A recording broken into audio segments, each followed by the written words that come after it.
Do you actually need expensive lights to film high-end brand videos? Not necessarily. I would say no. I mean, we can get intricate. I mean, I've worked with some really talented light guys that's all they focus on is pretty much light. And is it better to have high quality lights in those situations? Absolutely. It's better to have high quality lights. It's always better if you can invest in better equipment. But most people are not going to be able to tell the difference if you're using a little bit lower quality light. If you're keeping it simple and you want to buy something that's not too expensive, I've had pretty good success with the Neewer lights. I've also had pretty good success with the GVM lights. Of course, the Amaran is a little bit higher level. I've had good success with those. So I don't think you can go wrong as long as you're looking at the ratings. Make sure the ratings are good on it and it fits the type of content you're doing.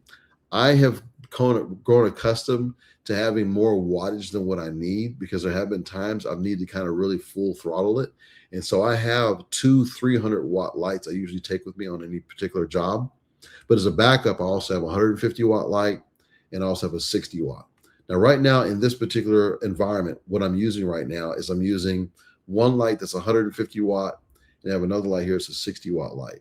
But if I'm actually on set with a client, I have two 300-watt lights that I use just because I want to have that added flexibility depending on the environment that I'm in.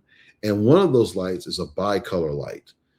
So you can actually control the temperature of the light, which can be very helpful depending on what circumstances you're in. Softbox versus bare bulb. What's the difference in how it makes you look? If you don't have a softbox and you're working strictly off the light itself, that can be extremely uncomfortable for your interview subject. So in those cases, if you don't have a softbox yet, what I would probably do is use it as a fill light where it's not directed towards your subject. Perhaps it's directed bouncing up off the wall, off the ceiling, or off one of the walls, but not on your subject because it is going to be very piercing.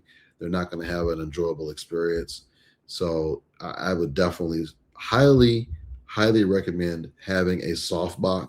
You may spend $150 to $200 on the light, and you may spend another $70 or $80 on the softbox. But I would definitely suggest have a softbox.